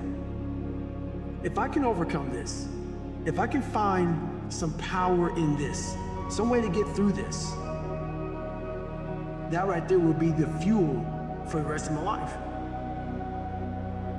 Why aren't you getting better every day? There is no good reason to voluntarily go to bed a worse version of yourself than you were when you woke up. You know who does that? You know who chooses to move the needle backwards every single day? People you don't want to be. All the people that are living the life that you're not interested in, with their job that they hate, with their income that they hate, with their relationships that they hate, with their body that they hate. By voluntarily not getting better, you are doing the same thing that they're doing. They might be further along in the process than you are, but you're still doing the same thing. You are going down the same path that they are choosing to go down. And before you go to bed tonight, I just want you to think about which path you went down today. I actually think the greatest consequence in life is not keeping commitments to yourself. So, isn't it really lovely to know that maybe the way to turn that into a positive, upward reinforcing spiral is just keep that tiny commitment you made to yourself today. When you said you were going to get in bed at 10 p.m., you do that. And you stack that. Like, yesterday's out of play, but the next thing you do in the next hour, can you keep that commitment to yourself? We've all heard it. It's always darkest before the dawn. You have to push through the hard to get to the place you're trying to get to. Tell me one good thing in your life that came without stress and anxiety. It does not exist. And when you feel the highest pressure, the highest stress, and the highest anxiety, when you're in the pursuit of something greater, it's a good indication that you're actually on the right path. It's a position that you want to actually be in, because once you push through this time of extreme stress, pressure, and anxiety, on the other side is the promised land that you've been looking for. So my advice would be lean into this, give it another 6 months, and what will happen is you're gonna look back and be like, man, I can't believe I thought it was that hard. You can convince yourself your entire life that you're weak and incapable, but maybe you've just never put yourself in a trying situation that required more of you. Our self-confidence, self-esteem isn't based on how we look or even what we think we can be, but on evidence of what we've already overcome in the past and what we're still giving each and every day. If you've always avoided challenges, bailed out when the water gets hot, quit after failing just once at anything, then you will forever see yourself as inadequate and incomplete because it's all you know, it's all you've ever fed yourself. So convince yourself otherwise and push yourself. For once in your life, life, finish that hard run, give up going out and study more for one more night than you're used to. Look at how much your body's changed over just sticking to the plan for just a few months, and tell me these accomplishments aren't the greatest highs you ever felt in your entire life. Tell me you still feel underachieving and undeserving of the happiness and personal accomplishments that have escaped you for so long. Stick with the hard problems for longer, especially when all that self-doubt and negative thoughts come out. They're not signs for you to take your foot off the gas and give up again. They're signs for you to push forward to somewhere you've never gone before, because the growth you're looking for can only be found through the adversity that you're so afraid of. You know, man, everything you want is on the other side of just a little more push than you're used to. That's the only currency you'll ever need to save your life from yourself. The root cause of the quitter isn't that you can't do 100 push-ups. You can train anybody to do that. The root cause of the quitter is when you get in hell, you can't process it. It's too much to process, because your mind starts going back to the real reality of like, I'm not ready, I'm not good enough. It's not trained. So I started training this, realizing that the only thing that makes me quit is not the muscle fatigue, it's the mental fatigue that makes me quit everything in life. So I became a practitioner of the mind. The mind's a very powerful thing. It has a tactical advantage over you all the time. It knows your fears, it knows your insecurities, it knows where you don't want to go. So it will guide you away from that. And that's why the mind will always win until you reprogram it. It will always win until you reprogram it. Because the mind controls you. Why is that? It's your mind. It's your mind. Because all those things that happen to you in your life, all those bad things, all those things that you blame other people for, they're now yours to own. You got to figure out a way to reprogram your mind to get outside the box.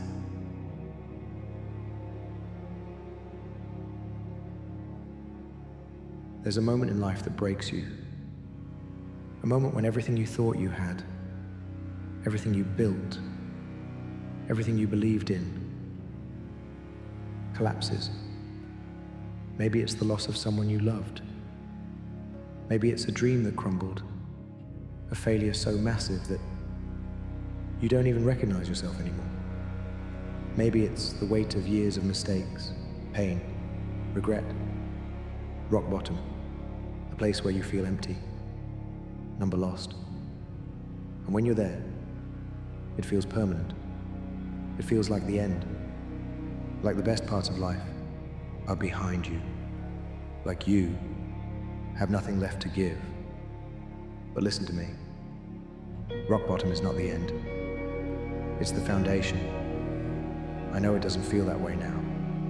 But one day you'll look back and realize that this moment, this painful, unbearable, earth-shattering moment, was the beginning of something greater. The art of rising after hitting rock bottom isn't about going back to who you used to be. It's about becoming someone new, stronger, wiser, unbreakable. And it starts right now. The first step to rebuilding is accepting reality. Not running from it. Not pretending it's not happening. But facing it head on. This is where you are. This is your starting point. But this is not who you are. The mistake people make when they hit rock bottom is that they think they're stuck there forever. They let their circumstances become their identity. I failed, so I must be a failure. I lost everything, so I must be worthless. I made mistakes, so I must be broken beyond repair. None of that is true. You are not your rock bottom. You are the person who will rise from it. Acceptance isn't giving up. It's simply saying, this is where I am right now, but it's not where I'm going to stay. Let's be real. You're not going to feel motivated right now. You're not going to wake up tomorrow and suddenly feel like taking on the world. And if you wait for that moment, you'll stay exactly where you are. Motivation isn't what gets you out of rock bottom. Action is. Even if you don't feel like it. Even if you're exhausted. Even if everything inside you is screaming. What's the point? You take a step anyway, and then another, and then another. It doesn't matter how small. What matters is that you're moving, because movement creates momentum. And once you have momentum, everything changes. You start where you are, with what you have. Don't try to fix everything at once. Focus on the smallest, most manageable step you can take today. If you're drowning in regret, start by forgiving yourself, just a little. If you feel weak, start by proving to yourself that you're not. One workout, one challenge, one promise kept. If you feel lost, start by doing one thing that brings even the smallest sense of direction. Reading, learning, asking for help. You don't need to rebuild your entire life in one day. You just need to lay one brick every day. And eventually, you'll look up and realize you've built something unshakable. You have two choices. You can let rock bottom be the reason you stay down, or you can let it be the reason you rise. The world will tell you that you're broken, that your mistakes define you, that you'll never recover. But you don't have to accept that story. You get to write a new one. Adopt the mindset of a warrior. A warrior doesn't ask, "Why did this happen to me?" A warrior asks, "What am I going to do about it?" A warrior doesn't wait for things to get easier. They train in the fire. They use the pain, the anger, the loss, not as shackles, but as fuel. When you stop seeing yourself as a victim and start seeing yourself as a fighter, the game changes. Pain can do one of two things. It can destroy you, or it can transform you. The difference is how you use it. Use the heartbreak to become stronger. Use the failure to become wiser. Use the betrayal to become sharper. Pain isn't something to numb or run from. It's raw energy. It's fire. And if you channel it, if you harness it, if you use it, it becomes power. The people who do great things in life, they didn't avoid pain. They turned it into fuel. Think back to the version of you who hit rock bottom. The one who felt lost, hopeless, like they had nothing left. Now ask yourself, what did they need? Did they need someone to remind them they were stronger than they thought? Did they need proof that this wasn't the end? Did they need someone to show them that survival wasn't just possible? It was inevitable? Be that person. Not just for yourself, but for others. The ones who are still lost, still hurting. This isn't about a one-time comeback. This isn't about getting back to where you were before. This is about becoming something more, because life will knock you down again. That's a guarantee. But the difference now, you know how to rise. And once you know that, once you've done it, once you've felt the power of standing up after falling, you become unstoppable. You don't rise because it's easy. You don't rise because you feel like it. You rise because you refuse to stay down. Because this moment, this pain, this rock bottom, it's not the end of your story. It's the beginning of your greatest chapter. So stand up, take the first step, and rise again and again and again until you become the person you were always meant to be.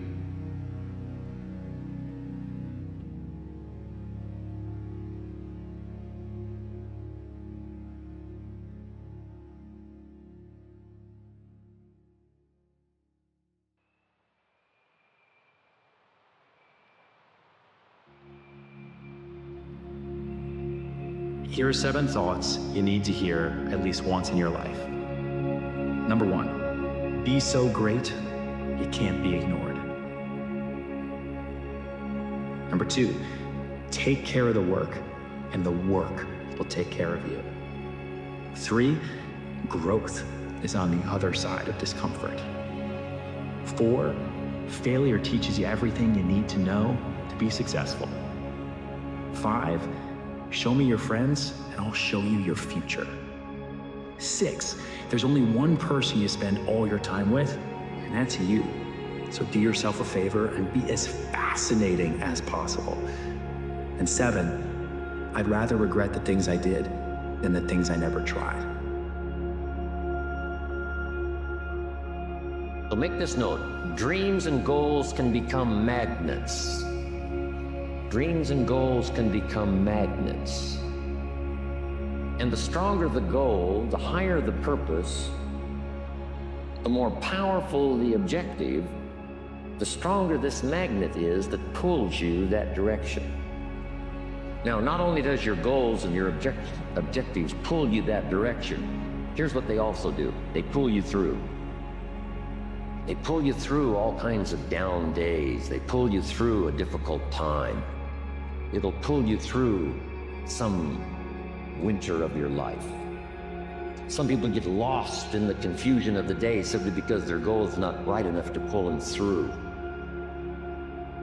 One writer of ancient times said, we can walk through the valley. Even though there's shadows of death around, we walk through the valley. And here's why it's possible to walk through the valley, even though there's death and shadows and difficulties, is because we have a view of the other side of the valley. Well, one of the greatest obstacles to success is self-doubt. Is we doubt ourselves. We think maybe I'm not smart enough, or maybe I'm not old enough, or experienced enough, or educated enough. And so self-doubt holds people back. Now, the reverse of self-doubt is self-confidence. You can achieve any goal you can set for yourself. But I also say you are a thoroughly good person. You are a very good person, and you must never doubt yourself. No matter how many problems you have in life, hold on to that. It's hard to change the world. It really is. But if you can take a reason and a purpose on your drive, your hustle, your grind, and make a dent, just creates a little bit of impact. That creates a ripple effect for the future, because you are the future. I often ask people, what is the future that you're stepping into? Lean into the possibility of something versus looking back at the failure of something, right? So past hurt informs future fear. So wherever we've been hurt, we tend to superimpose that as though that's what's going to happen again, and we're now trying to avoid it, which is that self-fulfilling prophecy. Versus if you can really, truly let your history be, recognize the nature of life is complete uncertainty. And so you stay open to life surprising you. There's a famous quote about his analogy for a successful life. And the quote says that in life there's two major seasons. And if you think about it like you're floating on a river, there's times where you let the water take you where it's supposed to take you. And you trust and let the river flow where it's going to take you. So there's a time for floating, but there's also a time for swimming, where you know I need to go there, and you give it all you got, because something inside of you tells you it's time. We all have ambitions, we all have dreams and goals and desires that we want, and our culture fills us with these kind of vague hopes and dreams. I'm going to be this, I'm going to be that. But really what gets you to where you want are daily habits. There are negative habits that you can't get rid of, but there are other habits like discipline, like working every day, like taking steps to reach your goals that are immensely liberating. And you can get rid of your bad habits through developing positive habits. The goal here is to focus less on the giant dreams and on the everyday process of changing your thinking. The heaviest things in life aren't iron and gold, but unmade decisions. The reason you are stressed is that you have decisions to make, and you're not making them.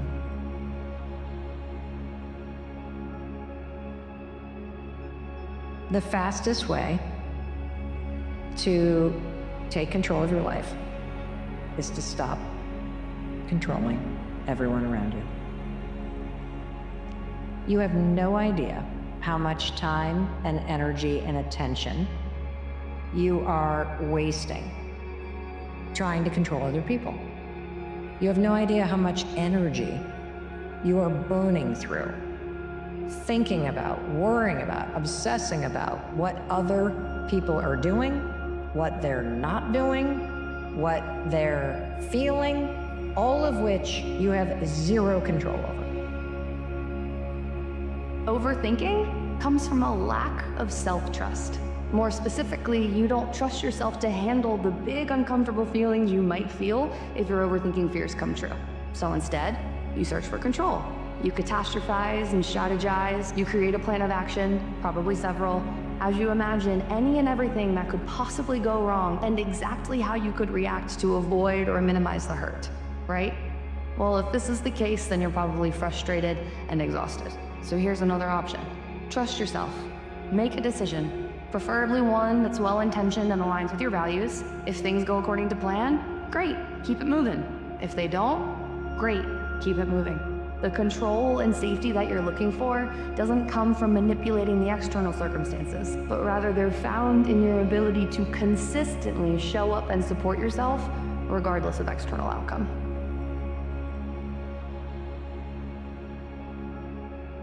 You can only build a dream as high as your foundation. And the foundation of the dream is realism. That's why people don't stay with the dream long. It's not realistic. You see, the dream is free, but the journey isn't.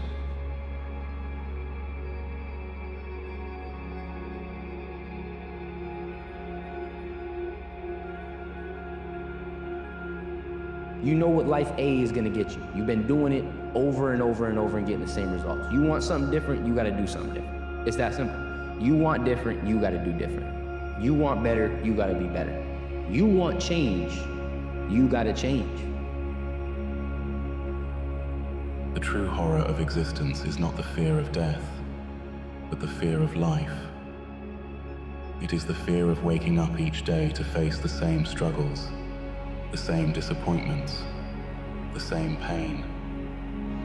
It is the fear that nothing will ever change, that you are trapped in a cycle of suffering that you cannot escape.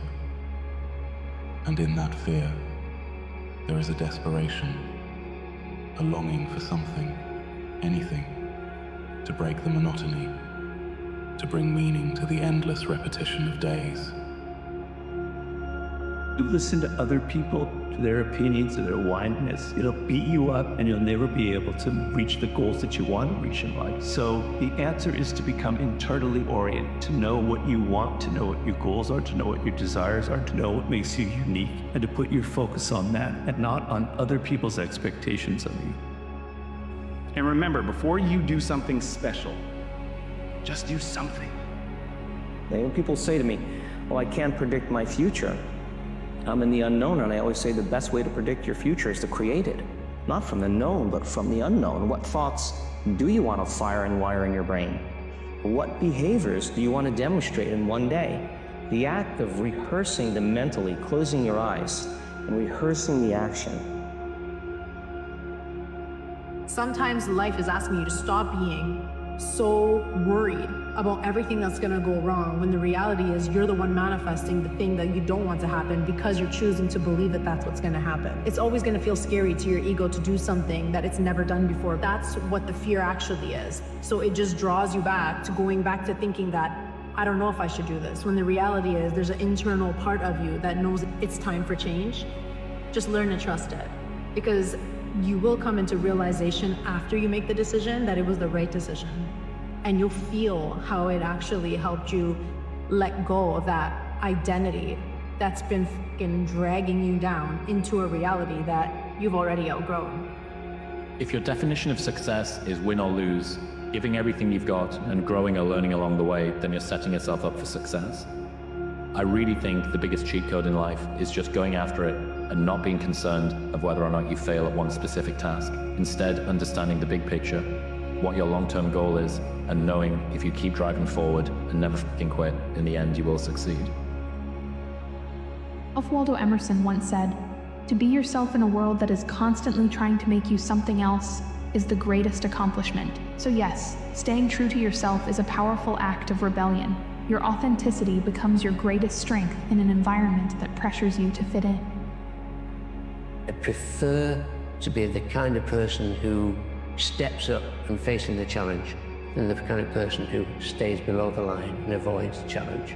What kind of person do you want to be? What do you want? How badly do you want it? How much are you willing to suffer? Those three questions are high performers face every day. Don't aim for happiness, aim for purpose. Happiness is temporary. It comes and it goes like the waves of the ocean. So enjoy it as it comes and smile as it fades away. Purpose touches your soul. Now pursuing it doesn't always make you happy, and a lot of times it actually makes you frustrated and confused. It also sometimes brings you joy and adventure, but it is complex like a Renaissance poem. There's ups and there's downs, there's twists and turns, stagnation and chaos. It is pure, and that is the journey in which you will be fulfilled. You only have one chance at this life. You do know that, right? And if you are always playing that supporting role, as Ed Milet says, when the credits roll at the end of your movie, at the end of your life, it's just gonna say supporting actor number 3, and it'll have your name. Don't you want to be the main star? Don't you want to be the key character in your life story? Don't you want to make the best decisions? Human beings have the ability, unlike animals, because we have the ability to create our reality. And my reality is as I perceive it. You have the ability to create your reality. What you see here in your head is what you will see as your exterior. It's always like that. I walk into a party, I say, I don't like that guy. You know what? I'm right. You walk in and say, that's a wonderful guy. You're right too. We're both right. Starting is the hardest part, but you've already done that. Most people never even get to this point. They let fear of failure, rejection, or embarrassment hold them back. But you're already ahead of the game because you took action. Don't waste time worrying about people who doubt you. They're just projecting their own insecurities. The ones who laugh at you for starting are the ones who are too afraid to start themselves. Keep pushing. Real ones will recognize your effort, and the rest, they don't matter. So every time you show up and every time you're on point, if you do that on the regular, even if every day you're not even making 1% improvements, you're making 0.01% improvements, over time, those will add up. And those will add up exponentially. So on a day-by-day basis, I mean, you're not gonna expect anything crazy, but you can become completely unrecognizable. You do whatever the hell you want. Just do it well. That's important. And don't do any damn thing that you will be ashamed of doing tomorrow, isn't it? What other people say, it doesn't matter. But you should not be ashamed of what you have done, isn't it so? This much you must keep. This much pride and freedom you must keep in your life. It doesn't matter, the whole world says you're wrong, but you are not ashamed of what you have done. That much you must always keep in your life. If that one thing, if you give up, I'm telling you, you'll live a very poor life. You may have everything, but you'll have nothing.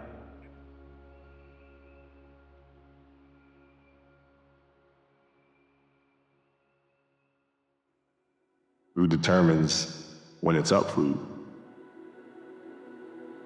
When we say this cannot be accomplished, this cannot be done, then we are shortchanging ourselves.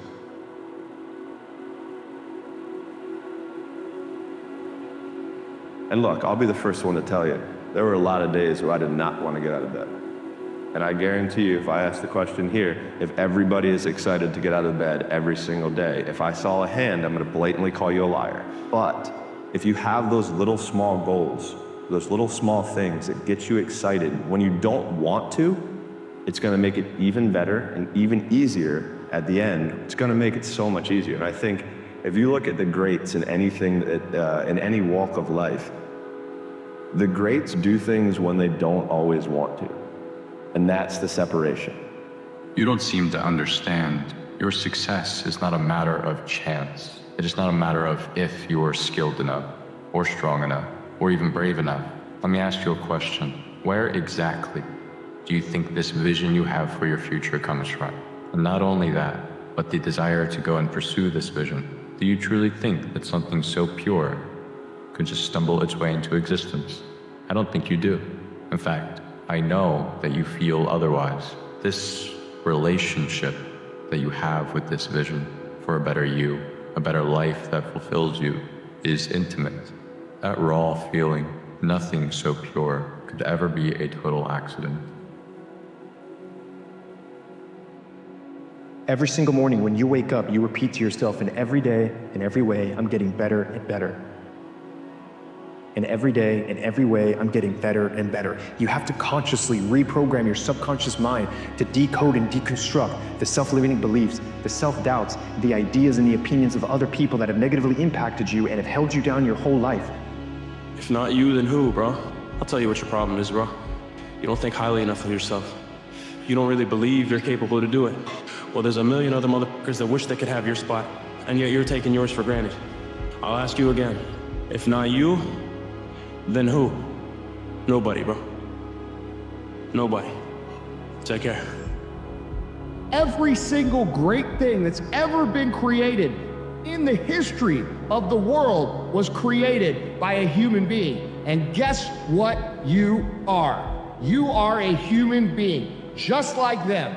You have access to more information, to more skill set, to faster learning than anybody who has ever existed before you in the history of Earth. So what is it about you that makes you incapable compared to everybody else? And I'm going to give you the answer. The answer is nothing. The answer is the belief in your ability to achieve and become things that nobody you have ever seen in your own universe has done. And that is our limiting belief. But the only way for you to continue to evolve and to really step into everything that is meant for you, you have to be willing to embrace the discomfort of something new. You have to. You have to be willing to embrace the discomfort of leaving what's known. But understand that those feelings and those emotions aren't because you can't do it. It's because you're stepping into something that is not the norm, and that is gonna bring you feelings of discomfort. That's gonna bring you sometimes frustration and a lack of clarity, right? And sometimes feelings of anxiety and like, I don't know. Trust it. All those emotions are just signs that you're stepping out of your comfort zone into something new that isn't known, and that is very uncomfortable. But it's a part of the process. It's a part of shifting into a more aligned, authentic version of yourself. The human brain cannot comprehend the negative. It is incapable. Can't tell the human brain not to do something, right? And so what happens is we very often reinforce things when we put things in the negative, right? I can't get apart. I can't do this. Versus, I'm gonna keep doing this. I'm gonna keep doing this. I'm gonna keep doing this, right? It's the same thing for you. If you focus on the obstacles, all you will see is obstacles. If you focus on the path through the trees, all you will see is path through the trees. It's your choice how you choose to perceive your own career. It's literally perspective. If you give your all every day, your gifts will make room for you. And it's like having a knowingness that things are going to be fine. And then there's the next level, which is you start to know who you are. You're not trying to prove it to yourself or other people. It's the difference between what I would call push motivation and pull. Push is, I'm going to make this happen. And it takes tremendous willpower. And I know you have plenty of willpower, I do as well. But there's a limit to willpower. But there's no limit to pull. Pull is when there's something magnificent that you want to serve, something that you've got an obsession for. You don't lose that energy. You don't lose those components, and you're able to laugh and enjoy along the way. The fear is never reaching your potential. That always falling short, always quitting before you're done, always procrastinating, always not doing the right thing. And then one day you're an old man and you look back and go, God, I could have been great.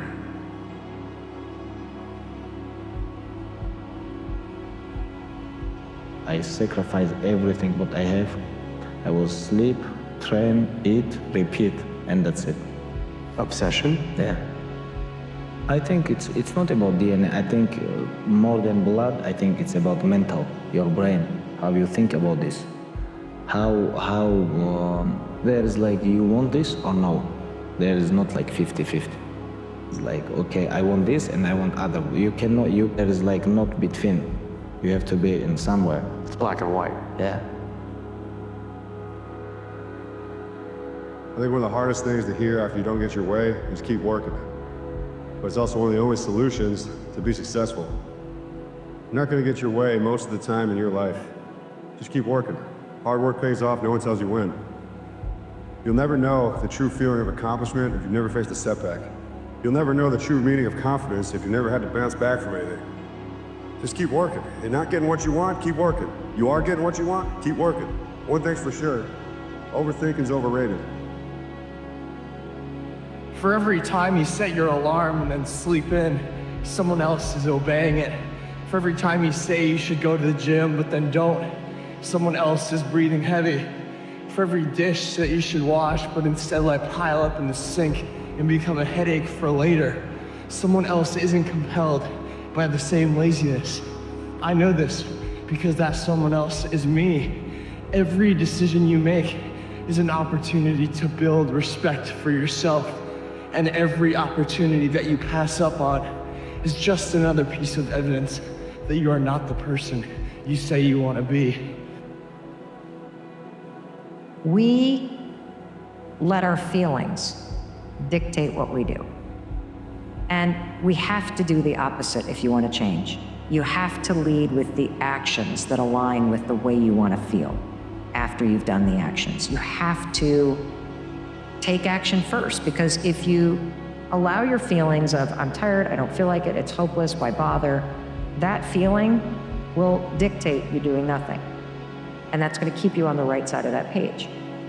If you just look at that list that you created of all the things that you know you should be doing that would just uptick your happiness slightly or make you slightly healthier, slightly this or slightly that, then act like the person on the left-hand side of the page.